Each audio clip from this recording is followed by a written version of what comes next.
Alrighty guys, now we're going to review the Q equals MC delta T. This is just a little bit of review before we do an example problem. Q, lowercase, represents heat, which can be in joules or calories. M is for mass and can be only in the unit of grams. If it's in another unit, you'll need to convert it to grams before you plug it in. C is for specific heat, and the units for this is J over G degree C, or joules over gram degree C, or calories over grams degree C. Triangle T, or delta T, is the change in temperature. You can also calculate it by finding your final temperature and subtracting by your initial temperature. Final minus starting, basically. Now the basic Q equals MC delta T calculation is very simple. You solve for Q when it's in this format. All you have to do is find the mass, the specific heat, and the triangle T, delta T, or change in temperature, and plug those in to solve. You'll be multiplying mass times C times the delta T. Now sometimes we don't need to solve for Q, sometimes we're trying to solve for another one of the variables, like solving for M.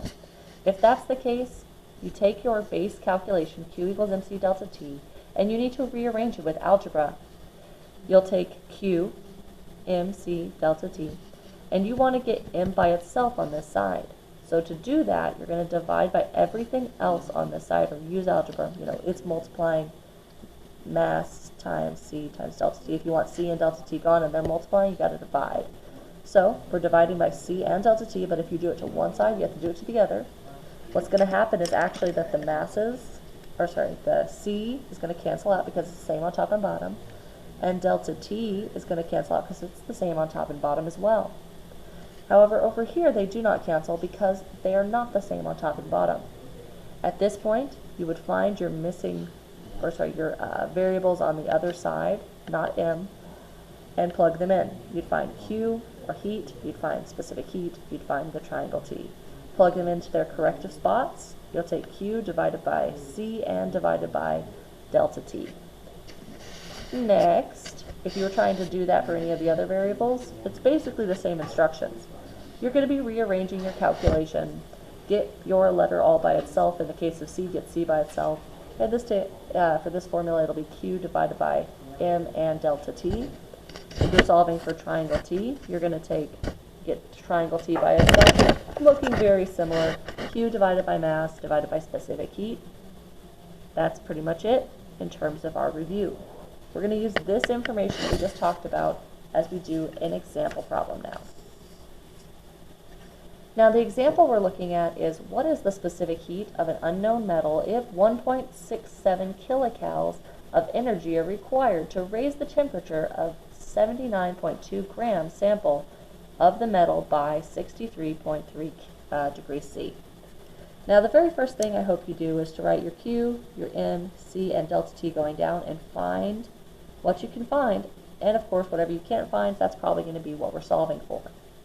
So we're looking for, it does say specific heat, so I'm just going to put a question mark here. We're looking for specific heat. It doesn't say specific unit, so we'll just put it in whatever units we can get it.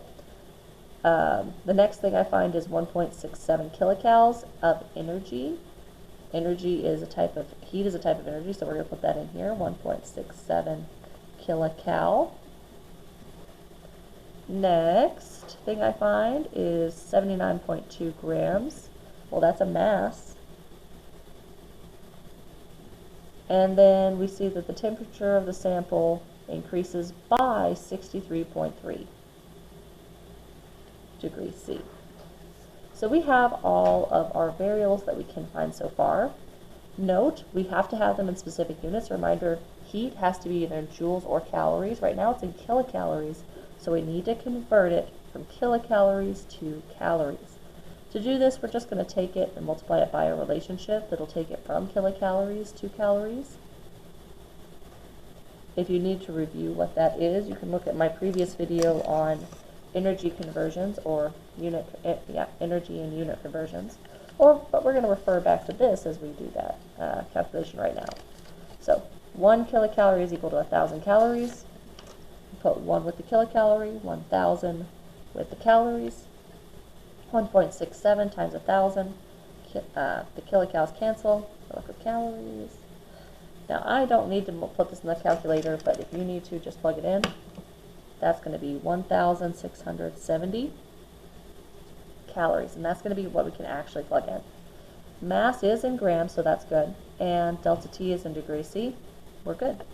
We're trying to find C, so referring back to the notes I had earlier, we need Q. We're going to use this formula, Q over M times delta T to find C. As we plug that in, and I'm just going to do it on the other side, Q was on top, so we're going to put in the Q. That's 1,670 calories. Next is mass. Mass goes on the bottom first, so 79.2 grams. Apparently I need to make it longer. Next is the triangle T, so that was 63.3 degrees C. Did you guys see how things lined up? The energy is right here on top, the mass is over here, the triangle T is over here, and all of this is a fraction. So now we can use a calculator and we'll find what our C value is. Note also that because this is C, none of our units cancel. We got calories, grams, degrees C, but nothing cancels. So our units for this are going to be calories over gram degrees C. Okay, so starting off, 1,670 divide by 79.2 divide by, because it's on the bottom of the fraction, 63.3. We get 0.333.